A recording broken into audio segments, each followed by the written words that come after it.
The massive alien ships appeared in Earth's sky without warning on a Tuesday morning. Jake Morrison was drinking his coffee in the White House when the alarms started screaming. He dropped his cup and ran to the Situation Room where President Andrew Carter was already waiting with his top advisors. "How many ships?" Carter asked as he stared at the screens showing dark vessels hanging over major cities around the world. 12 main ships, sir, and hundreds of smaller ones," Defense Secretary Maria Santos replied. "They showed up at the same time everywhere, no warning from our deep space sensors." Jake looked at the images from around the globe. The ships were unlike anything humans had ever built. Some looked like giant crystals that sparkled in the sunlight. Others seemed to be made of flowing metal that changed shape as he watched.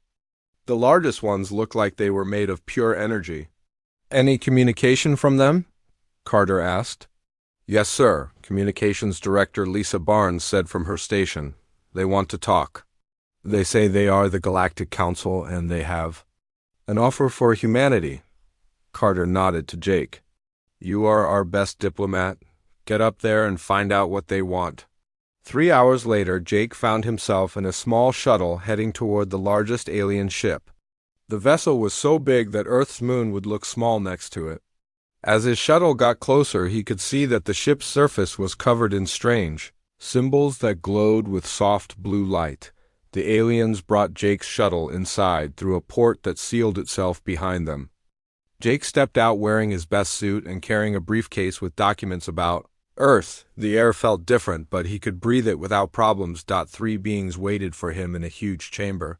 The first looked like a walking crystal formation with many facets that reflected light in rainbow patterns. The second was a floating ball of energy that changed colors as it moved. The third looked almost human, but had gray skin and large black eyes. "I am Ambassador Jake Morrison, representing Earth and all humanity," Jake said as he walked forward. The crystal being spoke first, and its voice sounded like wind chimes. "I am Zeftel of the Zephyrian Empire. This is Vexter of the Nexari Collective. And Calder of the Colliery Hive. We speak for the Galactic Council." "Welcome," Jake replied. "What brings you to our solar system, Vexter?" The energy being pulsed brighter. "Your species has achieved faster than light travel. This makes you our concern. For 3,000 years we have kept peace in this galaxy. We offer you a place in our system." Jake felt a chill run down his spine. "What kind of place?" Calder the Gray being stepped forward. "You will surrender all weapons technology to us. You will limit your population to 2 billion individuals. You will move to the Kepler 442 system, where we will provide you with suitable worlds." "And if we refuse?" Jake asked, though he already feared the answer. Zeftel's crystal body flashed red. "Then you will be eliminated. We have done this many times before. Species that refuse our guidance always choose destruction over wisdom." Jake tried to keep his voice steady.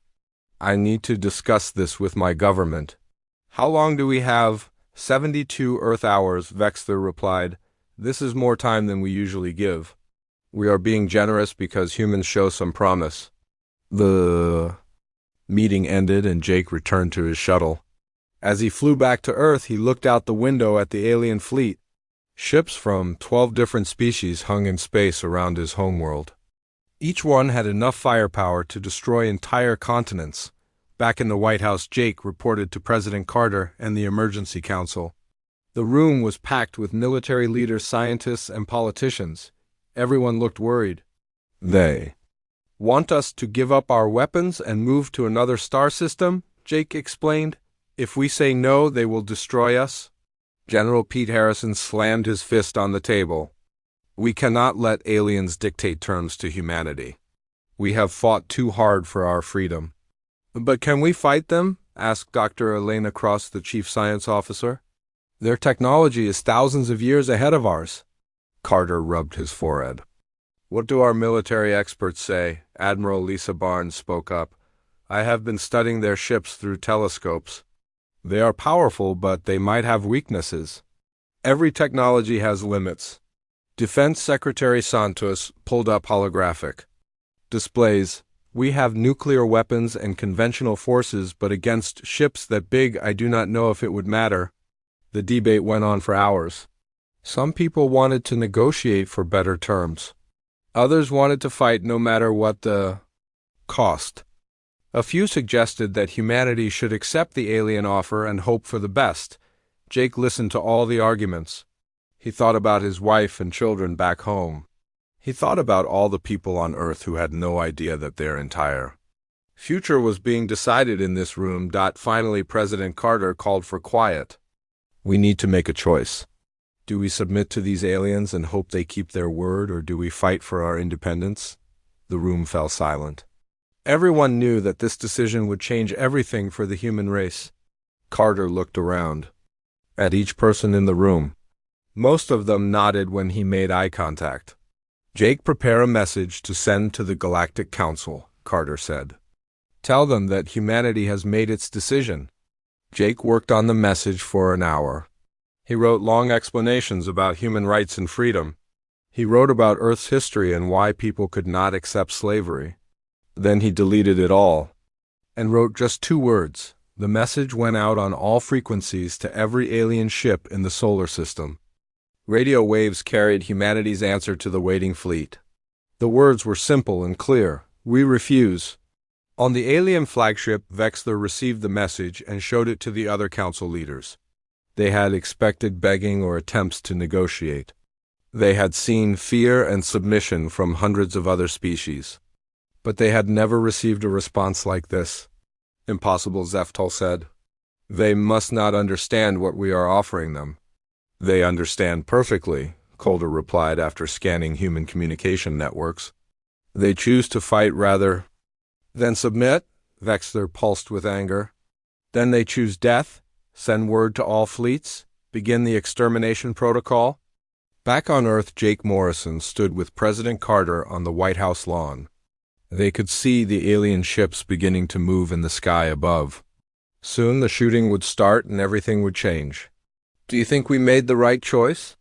Carter asked. Jake watched as military units took positions around the city. Ask me again if we survive this.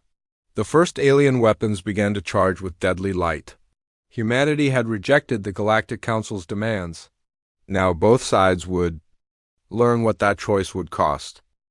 The first alien attack hit New York City at exactly noon Eastern Time.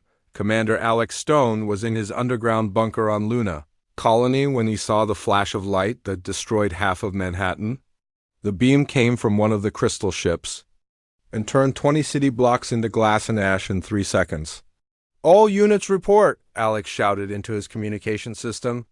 Earth Defense Command, what is your status? Static filled his headset for long moments before Admiral Lisa Barnes' voice came through. Luna Base, this is Admiral Barnes. We have multiple strikes on major population centers. Washington is gone. London is burning. They hit us hard and fast. Alex looked at his tactical display.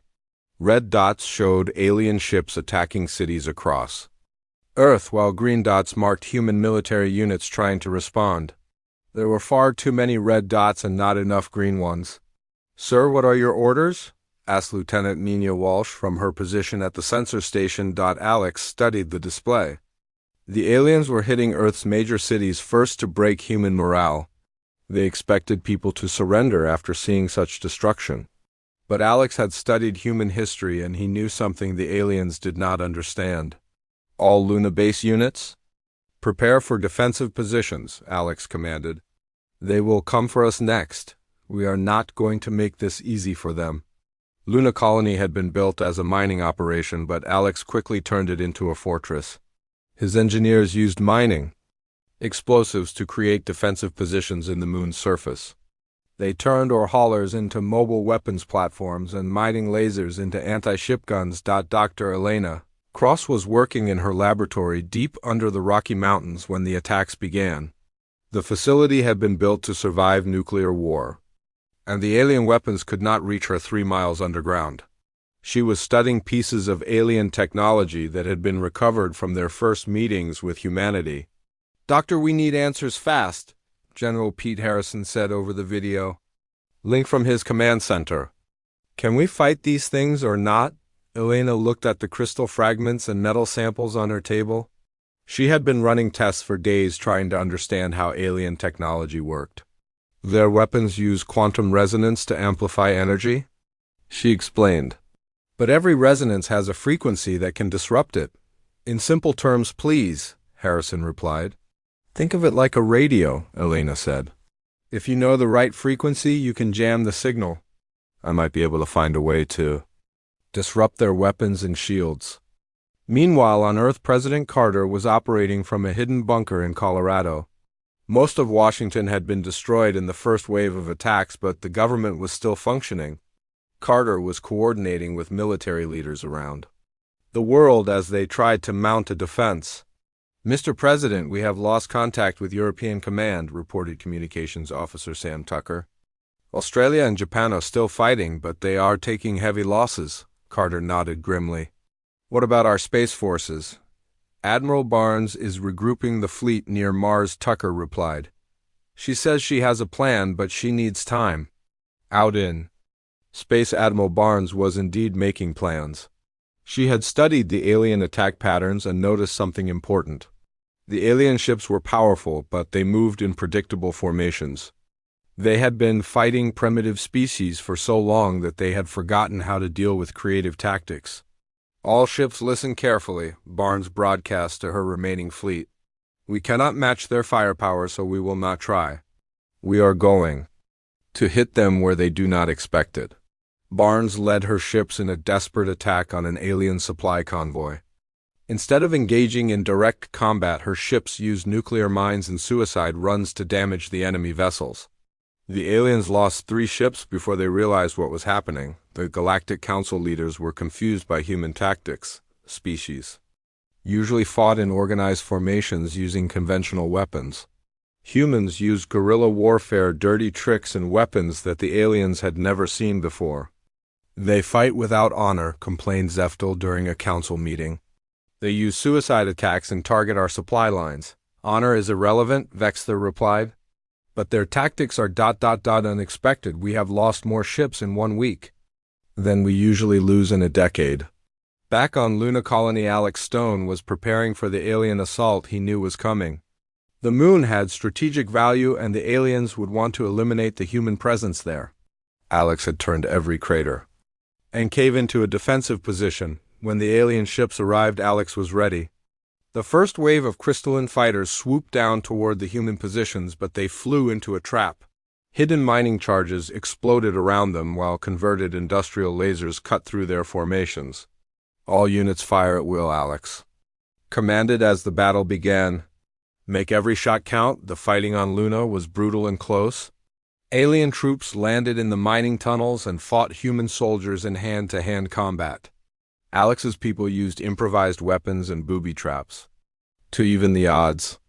They turned maintenance robots into combat units and used mining equipment as weapons. Dr. Cross made her breakthrough during the 3rd week of the war. She discovered that alien quantum resonance systems followed mathematical patterns that could be predicted and disrupted. She quickly developed a device that could generate interference frequencies. General Harrison, I have something, Elena announced over the secure communication link. I can disrupt their shields and weapons, but I need to test it in combat. Send the data to Admiral Barnes, Harrison replied. She is planning another attack and could use any advantage we can give her. Barnes received Elena's data just as she was preparing to assault an alien command ship. She had been planning a conventional attack, but Elena's discovery changed everything.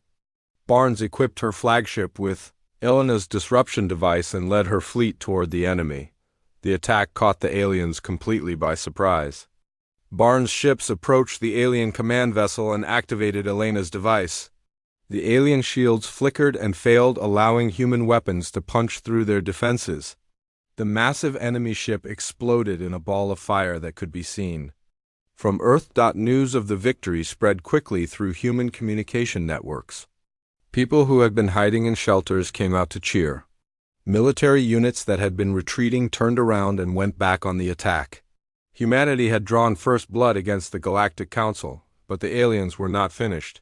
Angry at their losses, they decided to escalate the conflict.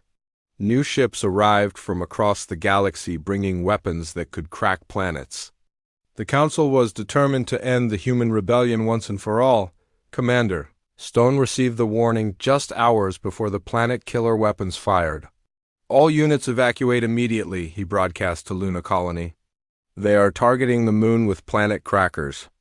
Most of his people escaped, but Alex stayed behind with a small volunteer force. They had rigged the entire colony with nuclear charges and were waiting for the right moment. When the alien ships moved in close to finish off the base Alex triggered the trap, the explosion tore Luna Colony apart, but it also destroyed 6 alien ships that had been too close to the blast. Alex and his volunteers did not survive, but their sacrifice saved thousands of lives and proved that humans would not give up without a fight. Dr. Cross watched the destruction of Luna Colony from her underground laboratory. She felt sick knowing that brave people had died to buy her more time. But she also felt determined to make their sacrifice count. I will find a way to stop them, she promised as she went back to work on alien technology. No matter what it takes? The war was just beginning, but humanity had already surprised the Galactic Council. These humans did not fight like other species. They used tactics that violated every rule of civilized warfare. They turned civilian equipment into weapons and used suicide attacks without hesitation. Most importantly, they refused to surrender even when facing impossible odds.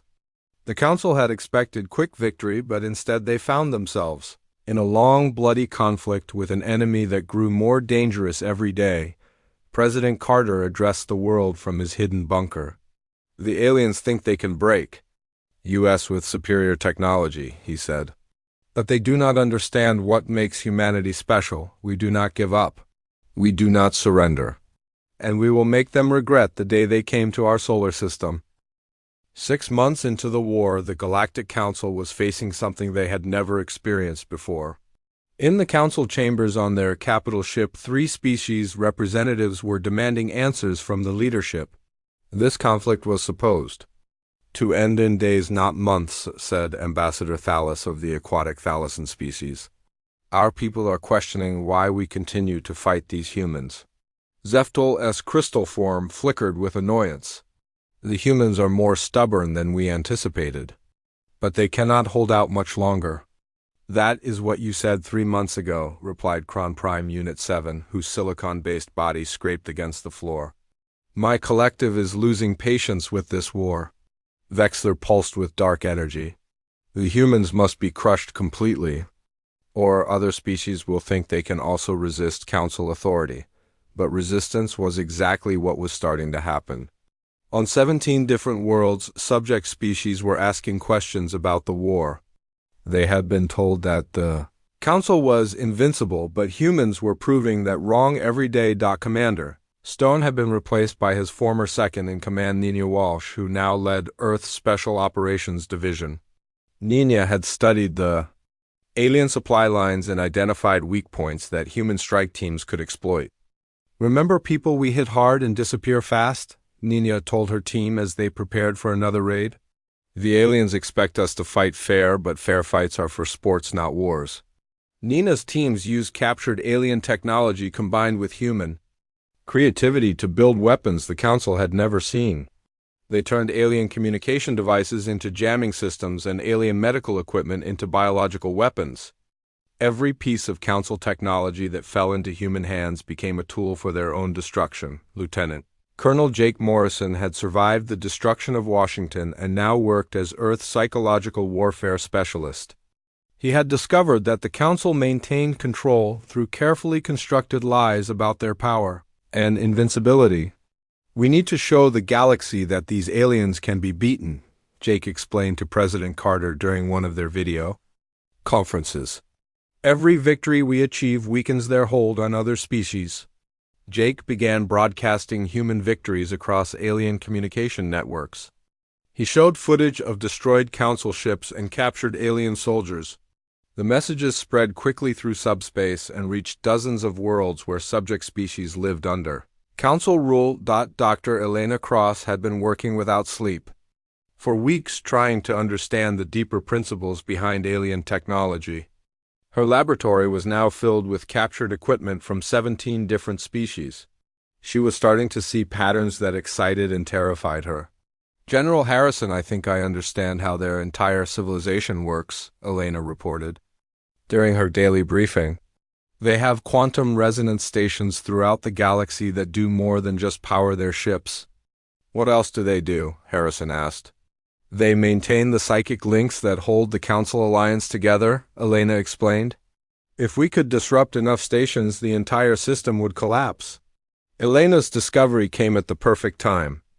Admiral Barnes was planning the largest human offensive yet, and she needed targets that would hurt the Council more than just destroying ships. Elena provided her with the locations of 6 resonance stations in nearby star systems. "This is risky," Barnes told her senior officers as they studied the attack plans. "These stations are heavily defended, but if Dr. Cross is right, destroying them could cripple the Council's ability to coordinate their forces." The attack fleet included ships from every human colony and manufacturing facility. Barnes had scraped together everything that could fly and fight. Many of the vessels were converted civilian ships with weapons bolted onto their hulls. The first target was a resonance station in the Vega system. The station was protected by a full Council battle group, but Barnes had learned to use human advantages. Her ships approached using stealth technology stolen from the aliens and surprise tactics that no civilized species would attempt. The battle was fierce, but the humans managed to destroy the station before the alien reinforcements could arrive. The explosion sent quantum disruptions across dozens of light years, causing system failures on Council ships throughout the region. On the alien homeworld of HFY the Council leadership felt the station's destruction immediately. The Nexari Collective began experiencing power fluctuations, while the Kalari hive mind reported communication problems with their outlying colonies. "How is this possible?" Calder demanded. "The humans should not even know these stations exist." "They are learning too quickly," Zeftal replied. "We must accelerate our efforts to destroy them before they discover more of our secrets." But it was too late for secrecy. Nina Walsh and her special operations teams had infiltrated 3 more systems and were gathering intelligence on Council infrastructure. They discovered prison worlds where entire species were held in technological bondage and resource extraction facilities that had been strip mining planets for centuries. The information Nina gathered painted a picture of the Council that was very different from their public image. They were not wise guardians maintaining galactic peace. They were parasites who had been feeding off other species for thousands of years. "Get this information to Jake Morrison immediately," Nina commanded her intelligence officers. "The galaxy needs to know the truth about the Council." Jake began broadcasting the evidence across every communication channel he could access. The data showed that the Council had deliberately kept subject species primitive so they could be more easily controlled. Technologies that could have eliminated poverty and disease had been suppressed to maintain Council power. The revelations had immediate effects. 4 Council member species began questioning their participation in the war. The shape-shifting variety simply vanished from Council space without explanation, while the Kron announced they would no longer participate in attacks on civilian targets. Dr. Cross achieved another breakthrough when she successfully hacked into a Council quantum network. She discovered that the entire alien civilization depended on a master control system located on HFY. If that system could be captured or destroyed, the Council's power structure would collapse completely. "We are not just fighting for human survival anymore," President Carter told his advisors during an emergency meeting. "We are fighting to liberate the entire galaxy from these parasites." Carter authorized the formation of the Human Liberation Fleet with Admiral Barnes in command. The fleet would include volunteer ships from the growing resistance movements on other worlds. Species that had been enslaved for centuries were finally ready to fight for their freedom. The Council tried to stop the rebellion by deploying their most powerful weapons. Planet cracker beams that could shatter worlds were aimed at Earth, but something unexpected happened. When the weapons fired, they simply disappeared as if they had never existed. Elena Cross smiled as she watched the failed attack from her laboratory. She had been working on more than just quantum disruption technology. Using captured alien equipment, she had built a shield system around Earth that could absorb and redirect energy attacks. They wanted to use their superior technology against US, Elena said to her research team. Now we will show them what happens when humans get access to that same technology. The failed Planet Cracker attack was the final straw for many council species. The Thalassian delegation formally withdrew from the alliance and announced they would no longer participate in the war. The aquatic species had never been comfortable with genocide, and the failed attack convinced them that the council was losing control. Within days, 3 more species followed the Thalassian example. The council that had once commanded 12 species now had less than half that number. Their unity was cracking under the pressure of human resistance and their own moral contradictions. Vexther called an emergency session of the remaining council. Members, we must destroy the humans now before other species join their rebellion, the energy being declared.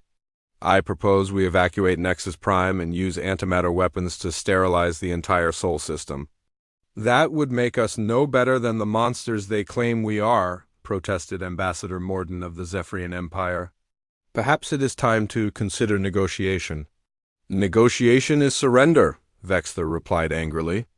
The humans have already corrupted you with their propaganda. The argument that followed split the council even further.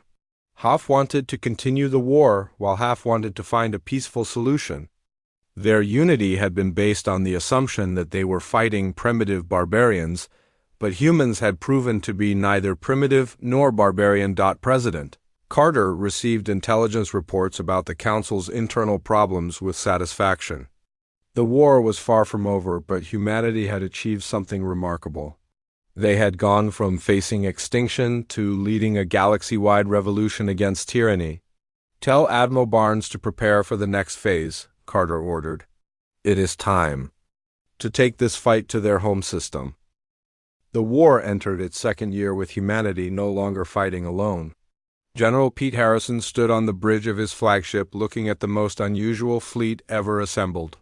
Human ships flew alongside vessels from 6 different alien species that had broken away from the Galactic Council. General, the Drakmori Squadron is requesting permission to lead the assault, reported his communications officer, Lieutenant Sam Tucker. Harrison smiled as he looked at the warrior species ships. The Drakmori had been enslaved by the Council for over 1,000 years, and their hatred for their former masters burned hot. Their ships were painted with human and Drakmori symbols side by side. Permission granted, Harrison replied. Tell them to show the Council what freedom looks like.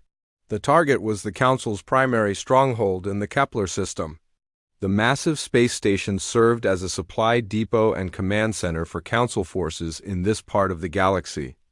More importantly, it contained the quantum resonance equipment that Dr. Elena Cross needed to study. Dr. Cross was aboard Harrison's flagship monitoring the quantum disruption patterns her team had created. The destruction of 17 resonance stations had caused cascading failures throughout Council space. Their ships were operating at reduced power and their communication networks were failing. General, I am detecting massive energy buildup from the station, Cross reported. They are preparing to activate some kind of doomsday weapon. Can you stop it? Harrison asked. Not from here, but if we can get a team inside the station, I might be able to disable it manually, Cross replied. The assault began with the Drakmori, ships charging straight at the station's defenses. Their captains had no fear of death after centuries of slavery, and they smashed through the Council's defensive lines like an angry tide. Human ships followed close behind using precision strikes to disable weapon systems. Meanwhile, Lieutenant Colonel Nina Walsh led a special operations team through the chaos toward the station's docking bays. Her team included humans and aliens, working together with equipment that combined the best of both technologies. Remember, people, the station's layout is based on Nexari architecture, Nania briefed her team. Energy beings think differently than we do, so expect weird corridors and vertical spaces. The team fought their way through the station's interior against desperate Council defenders. The aliens had never faced boarding actions before, and their security systems were not designed to stop small groups of determined fighters. Nina's team reached the quantum resonance control room just as Dr. Cross predicted the doomsday weapon would fire. The device was designed to create an artificial black hole that would consume the entire Kepler system, including both human and council forces. Elena, we are at the control room, but I do not know which systems to disable, Nina reported over her communicator. Look for a crystalline structure about 2 meters tall, Cross replied from the flagship. That should be the quantum resonance core. If you can disrupt it, the weapon should shut down. Nina found the crystal, but it was protected by an energy field that killed 2 of her team members when they tried to approach it. The weapon countdown showed only minutes remaining before the black hole generator would activate. I have an idea, said Sergeant Bob Taylor, one of Nina's demolition experts. What if we do not try to shut it down but instead overload it? That could destroy the entire station, Nina replied. Better than letting them create a black hole, Taylor said as he began setting charges around the quantum core. The explosion tore through the station's power grid, causing complete systems failure throughout the facility. The doomsday weapon shut down, but the station itself began breaking apart. Nina's team barely escaped before the massive structure collapsed into debris. Intelligence Officer Jake Morrison was aboard a stealth ship monitoring council communications during the battle. What he heard gave him hope for the first time in months. The council leadership was in complete panic as they tried to coordinate their collapsing defenses. The Thalassian fleet has withdrawn from the Centauri sector, reported one alien commander. The Kron are refusing to engage human forces, and the Verati have disappeared completely. How many species do we still have? Demanded Vexther's voice over the communication channel. 3, sir, came the reply. The Zephyrians are questioning orders, and the Colliery hive mind is experiencing severe disruptions from the quantum network. Failures. Jake smiled as he recorded the conversation. The mighty Galactic Council that had once commanded 12 species now had trouble controlling 3. The liberation of the galaxy was becoming a real possibility. Dr. Cross made her most important discovery while examining wreckage from the destroyed space station. Hidden in the quantum resonance equipment, she found data crystals containing the complete history of the Council's rise to power. President Carter, you need to see this, Cross said during her emergency briefing. The Council are not the ancient, wise rulers they claim to be. They are survivors from a previous galactic civilization that destroyed itself in a civil war. The data showed that the Council species had once been part of a massive galactic democracy that included hundreds of different worlds. That civilization had developed incredible technologies, but had also created weapons capable of destroying entire star systems. A war broke out between different political factions, Cross explained. The fighting lasted for centuries and devastated most of the galaxy. When it ended, only 12 species survived, and they decided that advanced technology was too dangerous for anyone to possess. So they have been keeping other species primitive to prevent another war, Carter concluded. Exactly, but their methods created the very problems they were trying to prevent, Cross replied. By denying other species the right to develop, they created resentment and rebellion. Jake Morrison began broadcasting this historical information across the galaxy. The revelation that the Council had been lying about their origins and motivations caused massive unrest on dozens of worlds. Species that had accepted Council rule as a natural order began demanding their freedom. Admiral Lisa Barnes was leading the liberation of the Arcturus system when she received an unexpected message. The local Council garrison wanted to surrender, but they were asking for protection from their own leadership. Admiral, this is Commander Zalfi of the Council Defense Force, came the transmission. My officers and crew no longer wish to fight this war. Will you guarantee our safety if we surrender? Barnes had been expecting to fight a major battle, but instead found herself accepting the surrender of an entire Council fleet. The alien crews were exhausted and demoralized by months of defeats, and the knowledge that their leaders had been lying to them. All Council personnel will be treated according to standard prisoner protocols, Barnes replied.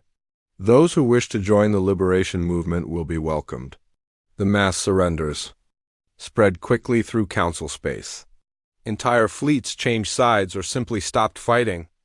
The Zephyrian Empire officially withdrew from the council and announced they would seek peace negotiations with humanity on Nexus Prime. The surviving council leadership watched their empire crumble. Vexler raged at the other leaders as reports of defeats and defections poured in from across the galaxy.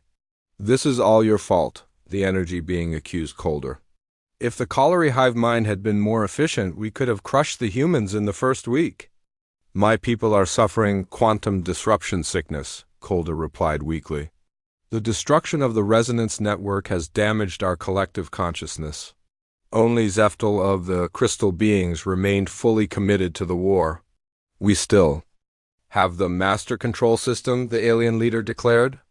"We can use it to regain control of our technology and finish this rebellion." But even that hope was about to be crushed. Nina Walsh's special operations teams had been infiltrating council space for months, gathering intelligence on their most important facilities. They had identified the location of the master quantum control system and were preparing to assault it. The facility was located on a moon orbiting Nexus Prime and was defended by the Council's elite guard units.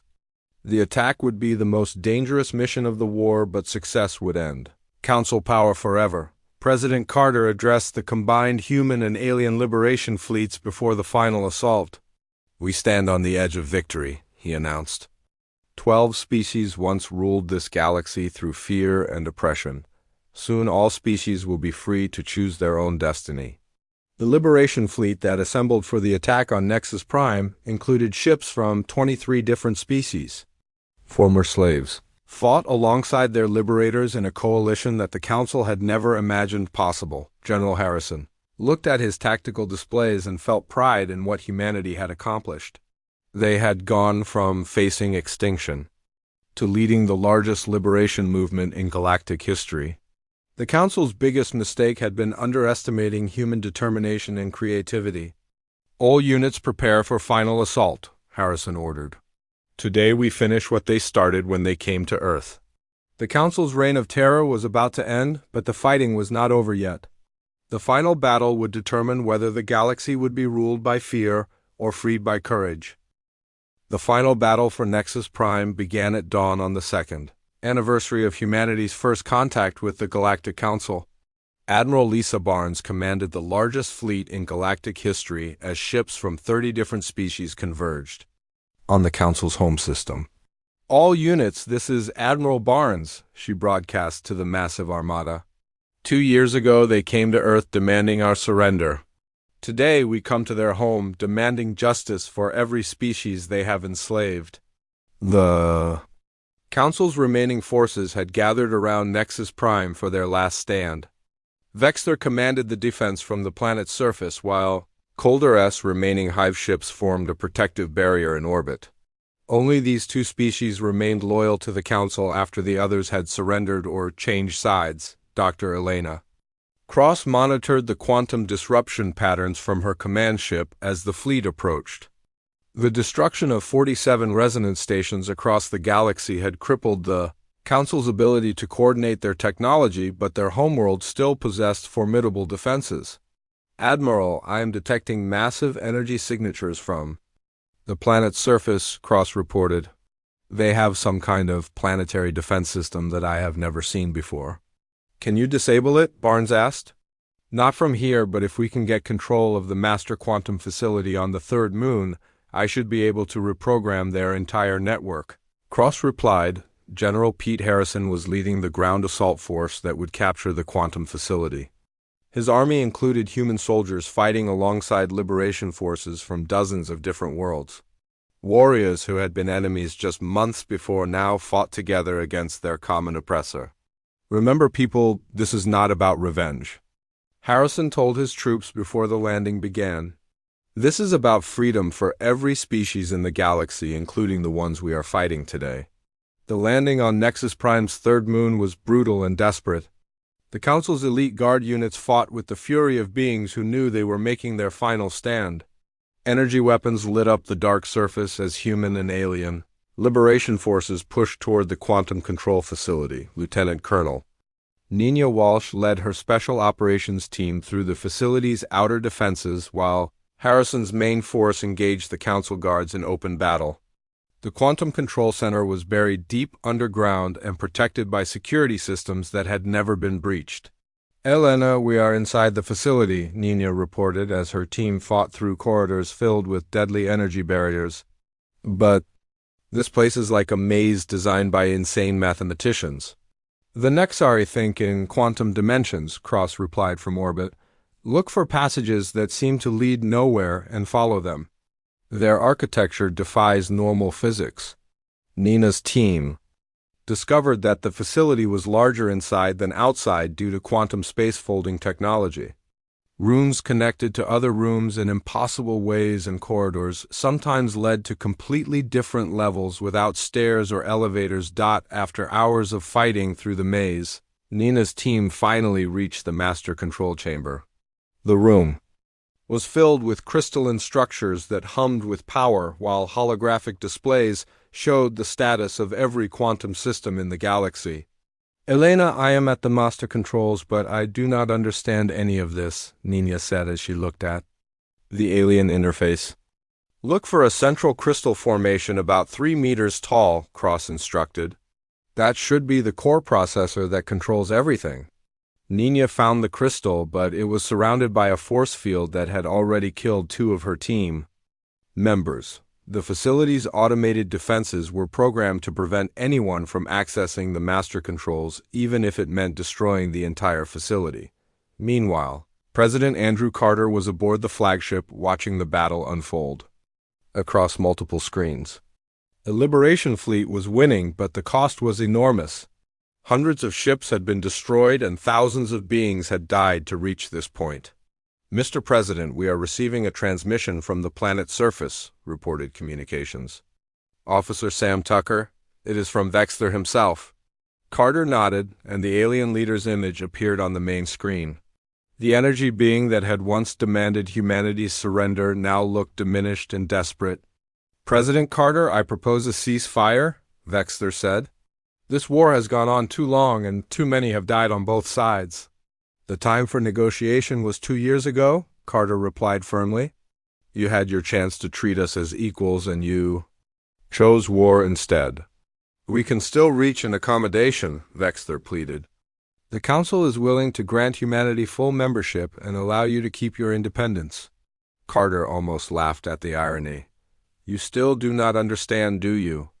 This is not about humanity anymore. This is about freedom for every species. You have enslaved for thousands of years.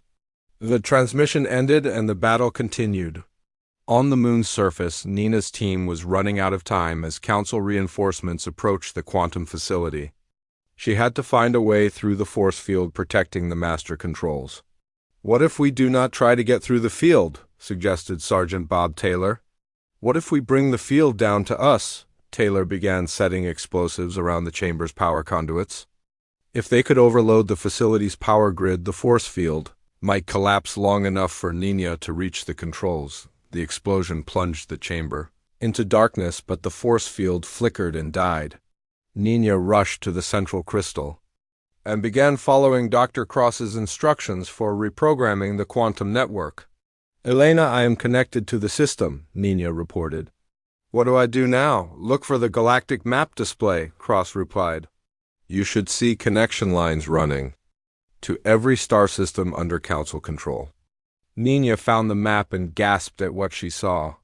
Thousands of red lines connected Nexus Prime to star systems across the galaxy. Each line represented a species under Council domination, and many of the lines had been active for over 2,000 years. I can see everything, Nina whispered. Hundreds of species enslaved for millennia. How do I free them all? There should be a master control sequence that will shut down all quantum resonance systems simultaneously, Cross explained. But, Nina, you need to know that this will also disable Council life support and medical systems. Nina hesitated for a moment. Shutting down the network would free every enslaved species in the galaxy, but it would also mean the deaths of millions of Council citizens who depended on quantum technology to survive. Elena, what would happen if we reprogram the system instead of shutting it down? Nina asked. We could turn their control network into a communication and cooperation system, Cross replied with excitement. Instead of domination, it could serve coordination. Nina began reprogramming the quantum network according to Cross's instructions. Instead of allowing centralized control from HFY, the system would become a democratic network where every species could participate as equals. The change was immediate and dramatic. Across the galaxy, quantum resonance stations that had enforced council authority for millennia suddenly began broadcasting messages of liberation. Species that had been cut off from galactic civilization for centuries were suddenly reconnected. As free participants on HFY, Vexler felt the network changes immediately. The energy being's connection to the quantum field fluctuated wildly as control systems throughout the galaxy went offline. What have they done? Vexler screamed as power failures cascaded through the Council's remaining forces. The Liberation Fleet pressed their advantage as Council defenses collapsed. Admiral Barnes led her ships toward the planet's surface while General Harrison's ground forces secured key installations. The Council's 3,000-year reign was ending not with a final battle, but with the collapse of their entire power structure. Calder of the Colliery Hive Mind was the first Council leader to surrender. The quantum network disruptions had severed. Connections between Hive members and the collective consciousness was fragmenting into individual minds for the first time in millennia. I surrender, Calder transmitted to the Liberation Fleet. My people are experiencing individuality, and we do not know how to process these new thoughts. Barnes accepted the surrender and ordered medical teams to help the Colliery adjust to their new condition. Many species would need assistance adapting to freedom after thousands of years of subjugation. Vexler made one final desperate attempt to maintain power by threatening to destroy HFY with antimatter weapons. But the energy being discovered that the quantum network reprogramming had locked out all doomsday weapons. You have destroyed everything we built, Vexler accused as liberation forces surrounded the last Council stronghold. We have freed everything you enslaved, President Carter replied as he arrived on the planet's surface. Your civilization was built on the suffering of others, and now it ends.